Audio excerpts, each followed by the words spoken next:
sleep,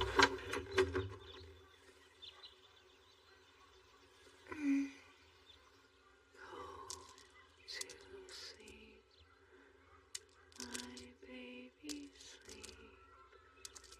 Where has she gone off to? I can hear her crying out.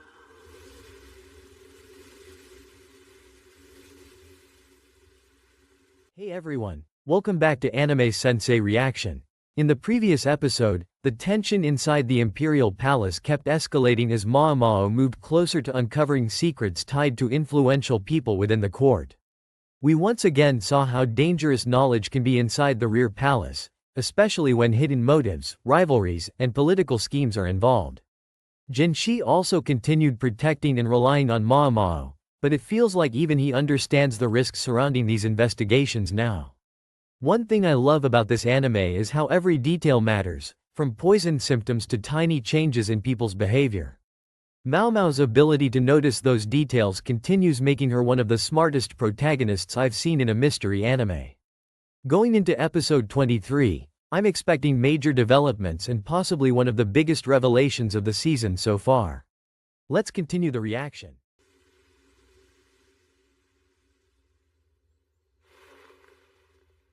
Care to join me for a few games? How could I possibly decline such a request? Especially when it's from my lovely daughter. A best-of-5 match, no special rules.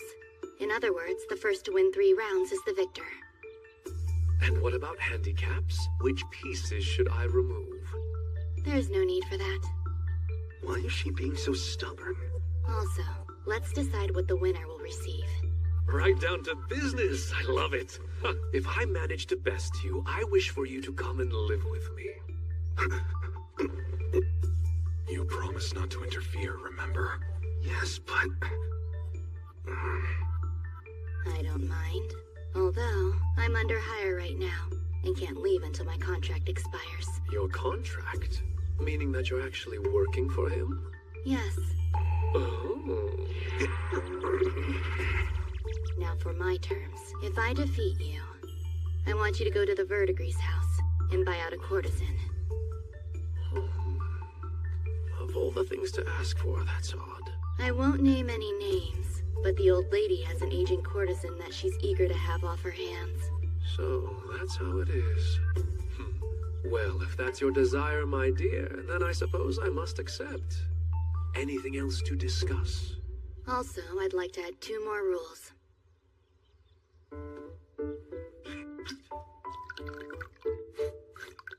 Judging by the smell, it's a distilled hard liquor.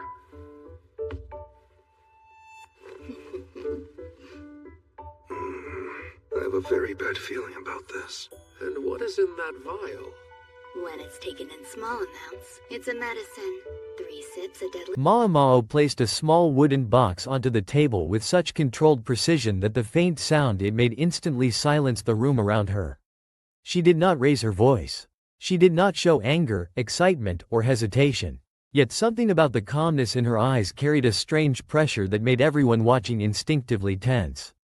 Even the servants nearby stopped moving as if they sensed that whatever was about to happen would not simply be a casual game between family members. Her gaze settled on Lacan, unwavering and sharp beneath her usual indifferent expression, and then she quietly challenged him to a match. The invitation sounded simple on the surface, but nobody in that room misunderstood the weight hidden beneath it. This was not entertainment. It was not a daughter seeking bonding time with her father. It felt closer to a trial, a confrontation wrapped in civility. Mao Mao wanted an answer to something buried deep in the past, and for reasons only she fully understood, she intended to resolve it across a chessboard instead of through words. Lacan stared at her for a brief moment, almost as if testing whether she was serious. But once he realized she meant every word, a faint smile appeared on his face. Refusing her was impossible. For years he had searched desperately for some kind of connection with the daughter fate had kept away from him, and now she herself was asking something of him directly. Strange or not, he accepted immediately. The board brought before them was not the standard chessboard favored by nobles from distant regions. It was Chinese chess, a battlefield of rivers, cannons, horses, generals, and carefully calculated sacrifices. The rules were established quickly. They would play 5 rounds. The first person to secure 3 victories would be declared the winner overall. At first, Lacan casually suggested that he could handicap himself to make things fairer. He offered to remove pieces from his side of the board, perhaps because Mao Mao looked inexperienced or perhaps because he simply found amusement in the idea. But Mao Mao shut the suggestion down instantly. There was no irritation in her tone, only firm rejection. Poison. As you can see, I'm pouring it in 3 of the 5 cups. Then after switching them, neither of us will know which is which. After a match is done, the winner will select a cup. The loser only needs to take a drink. That's the first rule I'm adding. And a draconian one at that. And the second is this. It doesn't matter what the player's reason is. If they are forced to abandon a match, then they will automatically lose. Do you accept?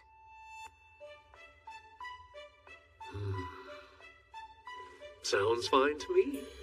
Is she trying to throw him off balance?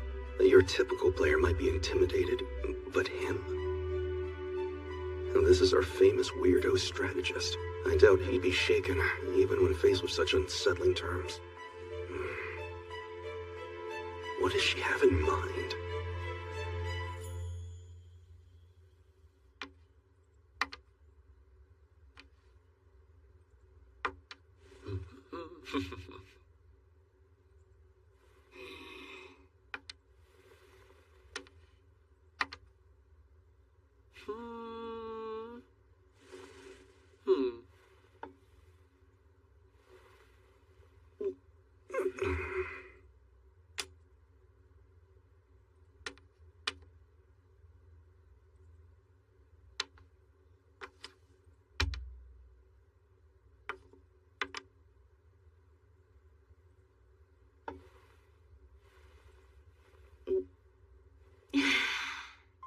She lost again. That's 2 games in a row. She's the one who challenged a master of chess. I thought she would at least have some skill. It seems she knows the rules, but has never played a real game before. 2 cups down, and she drank them so eagerly, I can't tell whether or not they were poisoned. This third game, would you mind if I play first again? No, you're... She had not challenged him to receive mercy. Instead, she proposed something far more dangerous. A wager. That single word immediately changed the atmosphere. Lacan leaned forward with visible curiosity. Games alone already fascinated him, but games involving risks and hidden intentions fascinated him even more. His eyes sharpened as he accepted her proposal without hesitation. If he won, he declared, then Mao Mao would become his daughter officially. The statement hit the room like a stone thrown into still water. Jin Shi, who had been quietly observing from the side until now, felt irritation surge through his chest almost immediately. His expression remained composed, but internally his emotions twisted violently. The thought of Mao Mao being claimed so casually by Lacan unsettled him far more deeply than he wished to admit. Yet he had already promised not to interfere in matters concerning her family. That promise chained him in place, forcing him to remain silent while frustration simmered beneath the surface. To everyone's surprise, Mao Mao accepted the condition with almost no reaction at all. However, she calmly reminded Lacan that she was currently bound by employment under another party. If he truly wanted her to become his daughter in any official sense, then he would need to wait until her contract ended. For a brief second, something dark flickered behind Lacan's eyes. The revelation that his daughter belonged, even temporarily, to someone else awakened a possessiveness so sudden and intense that Jinshi nearly lost control of himself just watching the man's expression. The atmosphere grew uncomfortable, though Lacan quickly regained composure. Then Mao Mao stated her own condition. If she won, Lacan would have to redeem a courtesan from the Verdigris house. She did not speak the woman's name aloud. She did not need to. The meaning behind the request lingered heavily in the air. Somewhere within that famous pleasure district was someone connected to all of this, someone the old madam had likely wanted gone for years. Lacan understood immediately, and because the request came from Mao Mao herself, he agreed with no Move. She's not going to win this match either. What in the world is she thinking? If both cups she drank from contained poison, there's a 1 in 3 chance the next one will be fatal. Knowing Lockhon, I'd be surprised if he hadn't foreseen this happening. Huh? That's checkmate. Ah, you've got me. A win is still considered a win, even if you gifted me it, right? Yes. Whether or not the next cup is tainted, it's not as if I could ever risk feeding my daughter poison. Why don't you choose for me? You pick. I insist. Does this medicine you poured have a specific taste? It's noticeably bad. 1 sip and you'll be able to tell. Lockhon can afford to lose 2 more games. If even one of those cups tastes odd, he'll know for sure his daughter is safe. So he lost on purpose. Say what you will, he's a sly fox. I choose this one.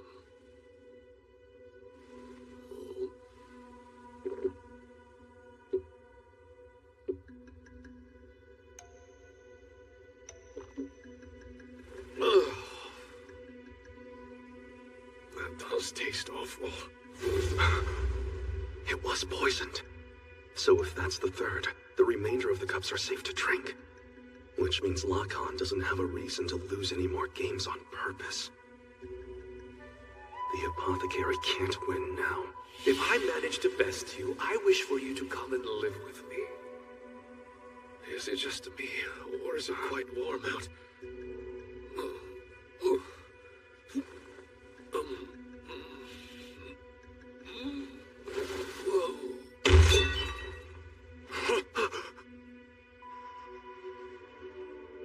What's going on? You said it would be safe having only 1 cup. Don't tell me you actually killed him. Do you seriously hate the man that much? It is medicine. Alcohol is famous for making the pain Feel resistance. But Mao Mao still was not finished. She calmly brought out 5 cups and began pouring strong liquor into each one. The smell alone was sharp enough to sting the nose. Then she retrieved a tiny vial filled with an unfamiliar liquid and explained, with complete calmness, that consuming 3 doses of it would transform it into poison. Without the slightest pause, she poured the substance into 3 of the 5 cups. Then she mixed them thoroughly, shifting their positions across the table until nobody could identify which cups were dangerous and which were harmless. The rules she established afterward were brutal. Why simple? After every match, the winner would choose a cup for the loser to drink. And if either player abandoned the game before its conclusion for any reason whatsoever, that person would automatically lose. Jinshi narrowed his eyes as he watched her. At first glance, it seemed obvious that Mao Mao was trying to destabilize Lacan psychologically. Poison, drinking games, strange conditions. Perhaps she wanted to make him cautious or distracted. But Jinshi also understood something Mao Mao certainly knew herself. Lacan was not an ordinary opponent. His mind thrived in abnormal situations. The stranger the challenge became, the more entertained he usually felt. If anything, the bizarre setup only seemed to excite him further. The first game began. The pieces moved quietly at first, accompanied only by the soft clicking sounds against the board. Mao Mao opened aggressively, advancing her cannon early in an attempt to pressure Lacan's chariot. It was bold, direct, and risky. Lacan saw through it immediately. With frightening ease, he countered her attack, exploited the opening she had created in her own defenses, and maneuvered her into a hopeless position. Within moments her king was trapped. Checkmate came swiftly and cleanly. Mao Mao accepted the defeat without complaint. She simply reached for one of the cups selected by Lacan and drank the liquor in a single motion. The smell alone made several people nearby wince. The second match began almost immediately. You mean, it wasn't poison? Master Jinshi. It appears he's only drunk. Huh? He abstains from drinking completely. Come to think of it, I've never seen him with alcohol. Only that fruit juice he carries with him. So, what was that liquid from earlier? Just spirits. Anyway. Let's drag him out of here quick, so we can pick his flower from the brothel.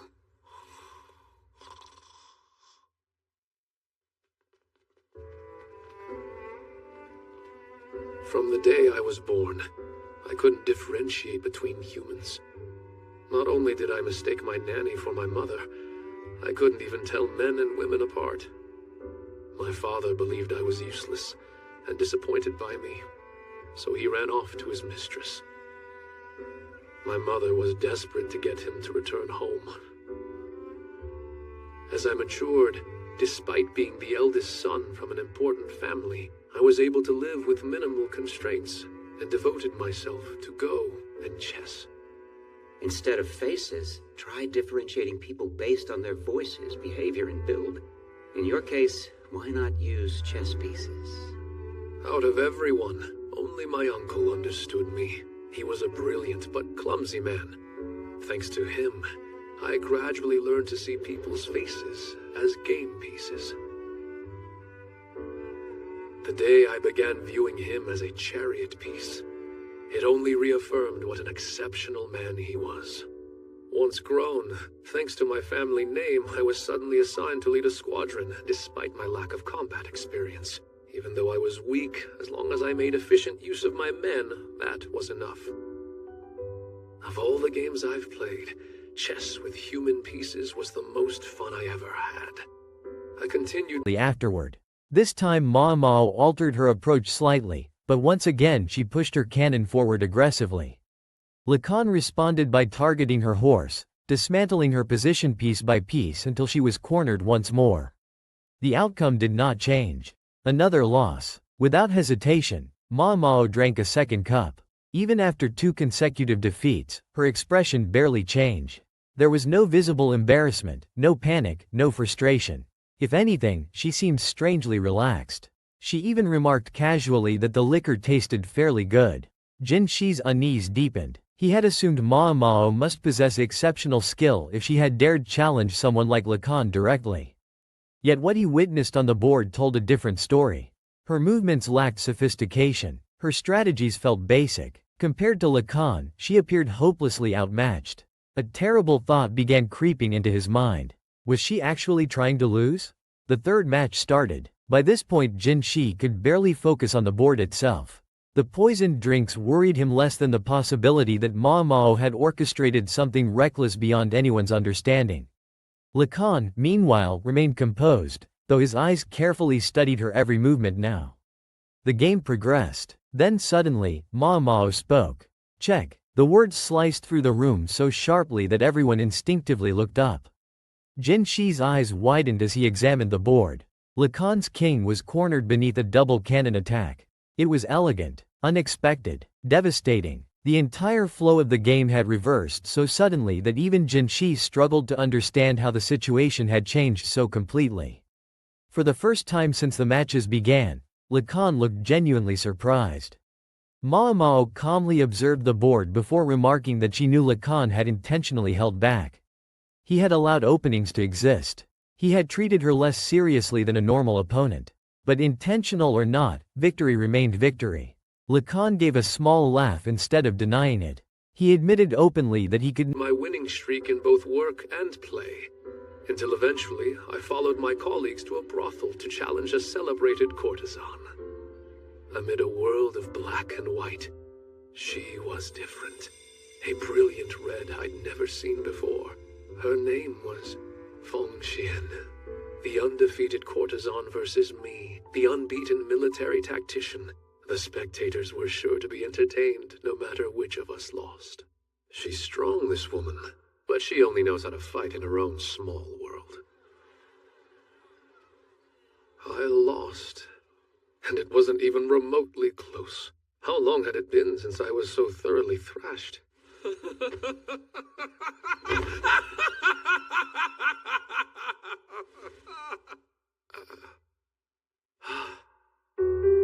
A human face. So that's what it looks like. Her eyes, they had such defiance. It reminded me of a balsam flower that would burst if touched.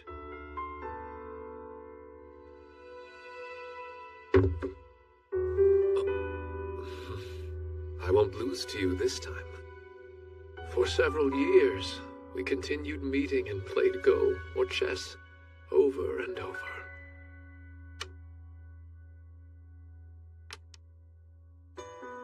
She was born in the brothel. Her personality consisted of unwavering pride and little else. A woman did give birth to me, but I have no mother. Because in the pleasure district, a courtesan can never be a mother. Courtesans are a commodity, and when one gains popularity, the brothel is reluctant to sell them. Feng Xian fit that profile exactly. Her harsh demeanor certainly wasn't for everyone, but she became many a dilettante's favorite, nevertheless. They gradually drove up her price. Not bring himself to watch his daughter consume poison. There was sincerity hidden beneath his amusement. Mao Mao then told him to choose a cup himself. She added almost casually that the poisoned liquor tasted terrible. Lacan picked one up and drank. The moment the liquid touched his tongue, his face twisted slightly. He admitted immediately that the taste truly was awful. Jin Shi's stomach tightened. If Lacan had genuinely consumed poison, then the situation was about to become catastrophic. Any restraint he previously showed would disappear entirely. He would crush Mao Mao without hesitation from this point onward. But before anyone could react further, something unexpected happened. Lacan suddenly went pale. His body swayed violently. Then he collapsed onto the floor unconscious. Shock spread through the room instantly. Yet Mao Mao remained completely calm. She explained matter-of-factly that the cup contained no poison at all. The real issue was simply that Lacan possessed an absurdly weak tolerance for alcohol. Jin Shi froze. Memories suddenly connected inside his mind.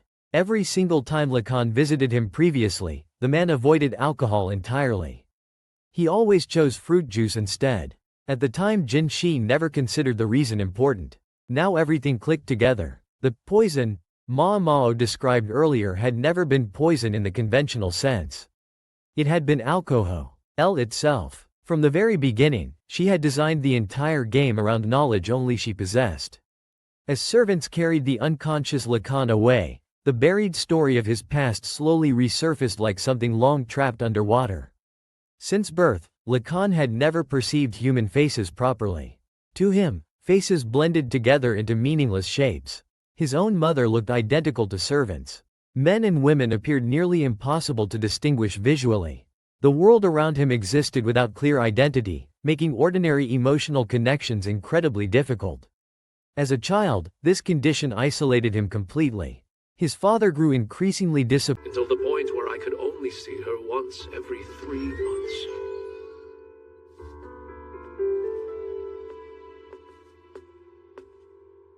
Balsam flower.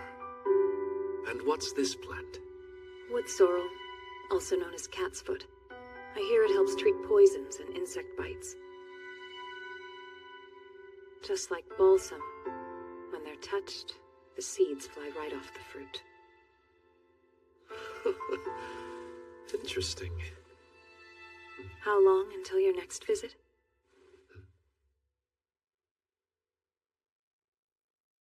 Three months, the same as always. I understand. It was around that time I learned the truth. How she was bought out. Her price continued rising, hiked up by the eccentrics competing against each other. Though I was on a good career path as a military officer, I had lost the title of heir to my half-brothers, and so her price was well outside my means. Care to place a bet for a change? If you win, I will give you anything you want. If I win, I will take anything I want. Select which game you wish to play. Quite suddenly, a terrible thought crossed my mind. Go, is it? Yes. Mei Mei, I want to concentrate on this game. Yes.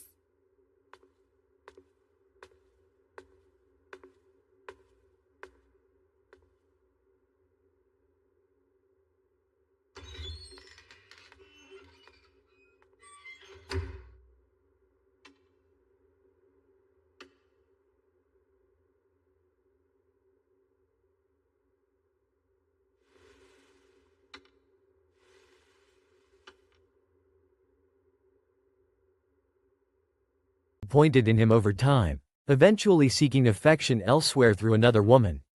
Meanwhile, Lacan's mother struggled desperately to keep her husband's attention, but every attempt ended in failure. The household became fractured by resentment and disappointment. Ironically, being abandoned by expectations gave Lacan freedom. He buried himself in games. Go. Chinese chess. Strategy. Unlike human beings, game pieces possessed certainty. Each piece had a purpose, a role, a predictable value. A general was always a general. A cannon was always a cannon. On the board, the confusion tormenting him vanished. His uncle became perhaps the only person who genuinely understood him. Rather than forcing him to recognize faces, the man taught him alternative methods. Voices, habits, movement, presence, tiny details invisible to most people became Lacan's way of identifying others. Gradually, he began viewing human beings almost like chess pieces themselves. Each person had a role, a function, a position. As he matured, his intellect allowed him to rise through administrative ranks despite lacking martial ability. He possessed extraordinary talent when it came to arranging people efficiently, predicting behavior, and manipulating situations strategically. Armies, officials, servants, all became components on a giant board only he could fully see. Then one day, everything changed. At the Verdigris house, he encountered a courtesan named Feng Shen. The meeting itself was arranged around a game of Go. Both of them had earned reputations as undefeated players, and curiosity naturally drew them together. At first, Lacan regarded her as nothing more than another interesting opponent. But as the game unfolded, something unusual happened. Her fingers moved gracefully across the board, placing stones with calm confidence. Her strategies were relentless yet refined, aggressive yet elegant. Every move cornered him further until eventually, impossibly, she defeated him completely. For the first time in ages, Lacan lost. And instead of anger, he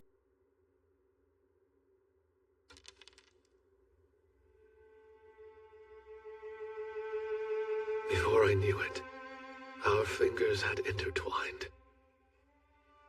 There were no sweet words offered from Feng Xian, nor from me for that matter, so in a way, you could say we had similar natures. I want to keep playing Go. Actually, I've been thinking about how I wanted to play chess. Go to sleep, my baby, sleep. Where has she gone off to? I can hear her crying out. Those little birds, so sweet, oh how innocent. Off they fly to somewhere so far away. 3 months later, my supposedly bright uncle was ousted from his position. First you become a doctor in the rear palace, and now you get yourself exiled? You've brought shame to our family. Despite all his intelligence, he really was clumsy. Don't you go pretending like you two haven't been thick as thieves. Leave the house for a while and study abroad. Is that necessary? It's a precaution. But I... What? No, it's nothing important. There was no way I could speak up against him. He was my father and my superior. Around that time, Feng Xian wrote to me saying her buyout agreement had fallen through. I assumed my sojourn would be a brief one, 6 months at the most. I was wrong.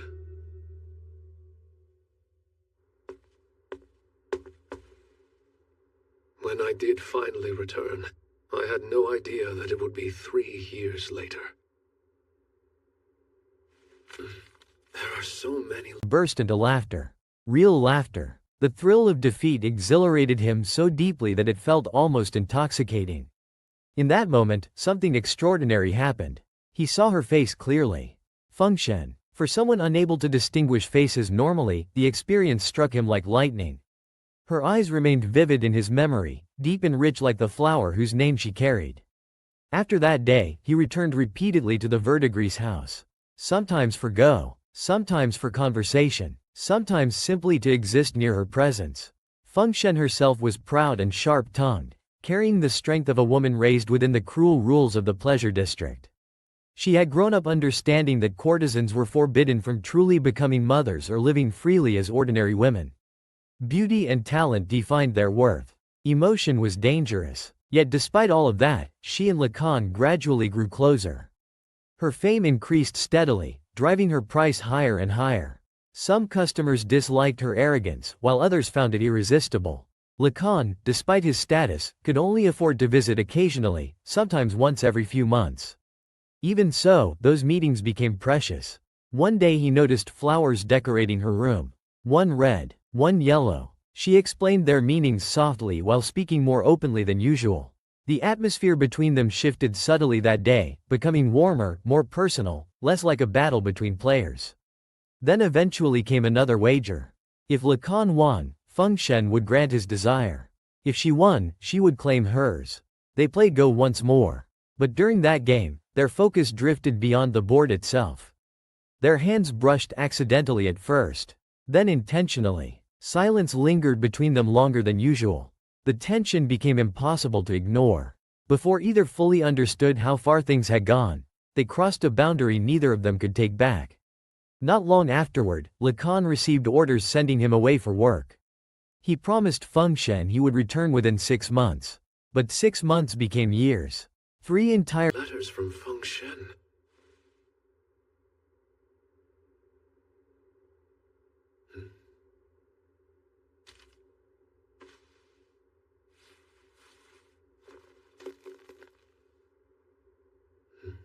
Is this mud? Too hard. Maybe a branch. And there's 2 of them? Oh no. What have I? Finger severing. I was aware it was a popular way to curse someone. That's the reason why her deal fell through.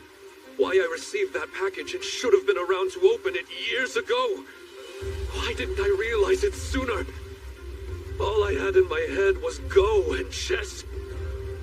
Such a simple conclusion right in front of me, and I couldn't even reach it. Where is Feng Shen? You! Feng Shen is gone now! Where were you this entire time? You left her 3 whole years! You never cared for a single moment what happened to some worthless courtesan, did you? If only I had given it a little thought, I would have known. That's the reason why she didn't get bought out. This entire time, it's because she was pregnant. There was no going back. The brothel was soiled. Her trust and reputation fell beyond repair. All she could do was to take customers like a streetwalker. It was too late.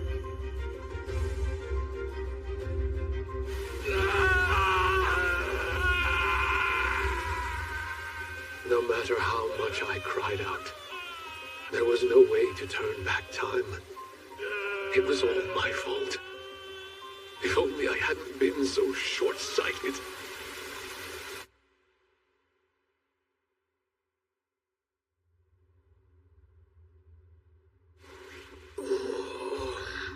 This place looks similar to the Verdigris house. Years passed before he could finally come back. When he returned, letters awaited him. Many letters, some desperate, some furious, and one stained K with blood. Inside a small pouch rested something dried and shriveled like an old twig. A finger. The realization shattered him instantly. He ran through the storm toward the Verdigris house in near madness, blaming himself with every step. Rain soaked him completely as panic consumed his thoughts. By the time he arrived, the madam herself struck him violently, cursing him for abandoning Feng Shen. Only then did he learn the full truth. Feng Shen had given birth to his child. Because of that pregnancy, her value as a courtesan collapsed. The pleasure district cared nothing for love or loyalty. Once her worth diminished, she lost the protection status once provided. She was forced to accept clients regardless of desire or dignity. Over time, illness consumed her body alongside despair. Lacan broke completely upon hearing it. All the strategies, intelligence, and composure that defined him vanished beneath raw grief. He screamed in agony, but no amount of regret could undo the years stolen from them. Time moved only forward. When Lacan finally regained consciousness after his drunken collapse, he found himself once again inside the Verdigris house. The room smelled faintly of medicine, incense, and old wood. There he encountered Mei Mei, one of the women who had once served alongside Feng Shen. She offered him a drink. The moment he tasted it, he spat it out immediately because of its horrible bitterness. Mei Mei calmly informed him that the drink had been prepared by Mao Mao. Instantly, Lacan's expression softened. The bitterness no longer seemed unpleasant to him. Alongside the drink, Mao Mao had also left behind a dried flower. A preserved rose. Despite time, suffering, separation, and everything that had been destroyed between them, the flower remained intact. And perhaps that was the meaning Mao Mao wanted him to understand. Some things, even after enduring years of pain and neglect, could still survive. You're finally awake. Mei Mei. Some noble servant brought you here. You look awful. When I saw you earlier, I couldn't tell whether your face was more red or blue. It's not like I woke expecting this either. I don't know my liquor, but that must have been a mighty strong one. I know this girl well. At one time, she was Feng Shen's servant. I used to play with her a lot. Whenever I complimented her talents, she would get embarrassed. Come to think of it... Is something on your mind? Nothing except a headache. Here you go. Thanks. Oh, why is it so bitter? What's in this? It's something Mao Mao made. Is that so? Well, if it's one of her recipes. Also, she left this box for you to open.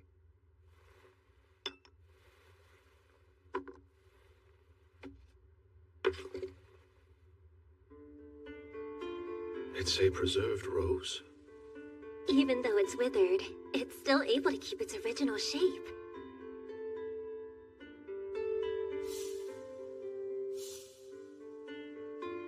Princess Mei Mei. If you'll excuse me.